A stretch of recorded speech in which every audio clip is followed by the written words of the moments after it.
When Senator Sheldon Whitehouse took the floor to talk about this judicial nominee, his point went far beyond the surface-level issue of one individual's background. What he was really doing was shining a light on how the rules that govern judicial nominations, the very backbone of how our courts are shaped, have been quietly but deliberately changed over time, often for political gain. Mr. President, I just want to supplement the distinguished chairman's remarks with one observation for the benefit of all of my colleagues, and that is that not long ago, when circuit court nominees were brought forward, they had cleared the Senate blue slip process because each circuit court seat was associated with a state, except for D.C., but normally a D.C. circuit court seat was associated with a state, and the senators from that state had the ability to recommend a nominee to the president.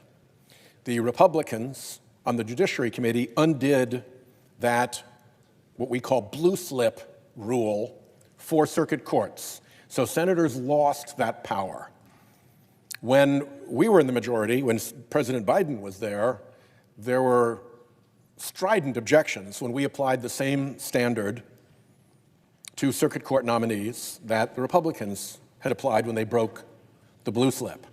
With this nomination, we are taking it the next step further. Now, not only are the senators from the home state not consulted, but in this case, the candidate has almost no relationship with Delaware, the state with which this seat is associated. She has a summer house there. She's never had a driver's license. She's never had a fishing license. She's never been a taxpayer, an income taxpayer. She's never been registered to vote. She's never been a member of the bar. She only recently joined the Third Circuit bar. She's been airdropped into this seat. So just be aware that in the future, when the shoe is on the other foot, and people here would like to make sure that their home state is honored and recognized as being the state with which a circuit court seat is associated, that may very well not happen any longer. And we'll look back to this minute as the minute that destroyed that tradition. I yield the floor. Whitehouse reminded the chamber that not long ago, when presidents nominated judges to the powerful circuit courts, there was a check built into the process, a safeguard known as the blue slip rule. It wasn't just a formality. It was a recognition that each circuit seat is tied to a particular state and that the senators from that state, who know their communities, their legal culture, and their priorities, should have a say in who sits on the bench representing them. That system helped keep the judiciary balanced and locally connected. But that balance was disrupted. When Republicans held power, they decided that this tradition, one that respected the voices of home state senators, no longer mattered.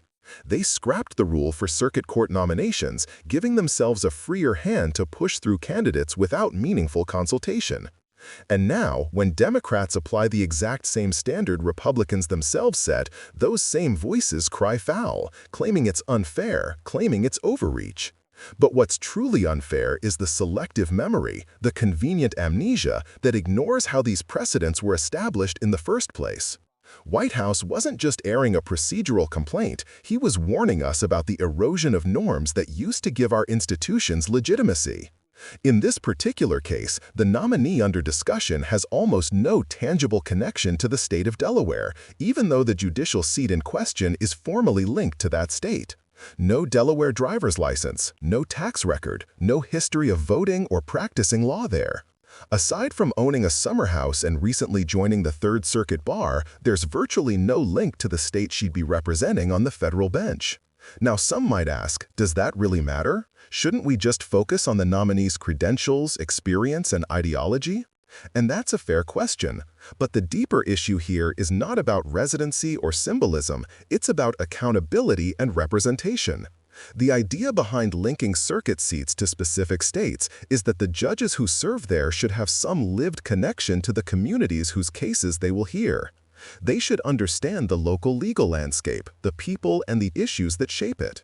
When we allow nominees to be airdropped into seats in states they have no real connection to, we risk turning the judiciary into just another political chessboard, one where ideology matters more than integrity and where process is sacrificed for expedience. Senator Whitehouse's message, though subtle, was a call for consistency, for principle, for an acknowledgement that rules and traditions only mean something if we respect them no matter which party happens to be in power. Because if every majority rewrites the rules for its own advantage, we don't just weaken the other side, we weaken the very institutions that sustain democracy itself. Think about what that means for ordinary people. Our courts are supposed to be the branch of government furthest removed from politics. They're meant to be the place where fairness and law take precedence over partisanship.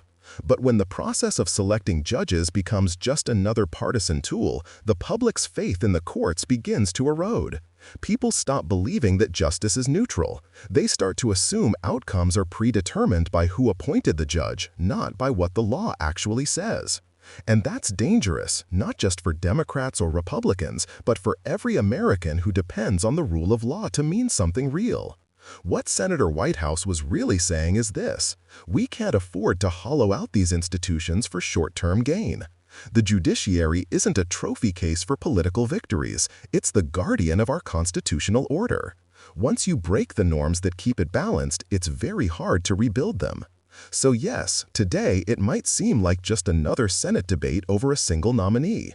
But the precedent being set here, the willingness to ignore the state connection, the disregard for local input, the normalization of parachuting candidates into seats, that precedent will come back around.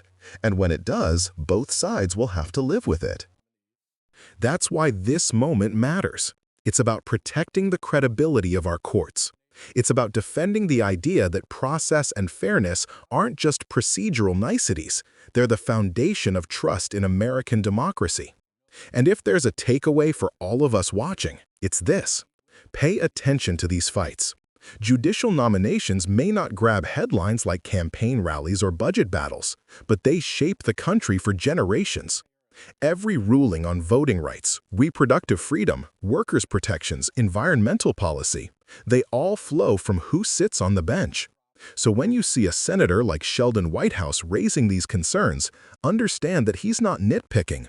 He's sounding the alarm about the slow dismantling of a system that once valued fairness and local accountability. Democracy doesn't collapse all at once. It erodes bit by bit when we stop caring about the process. That's what this speech is about. That's why it matters. And that's why we, as engaged citizens, must stay informed, pay attention to judicial appointments, and demand transparency and fairness, no matter who's in charge.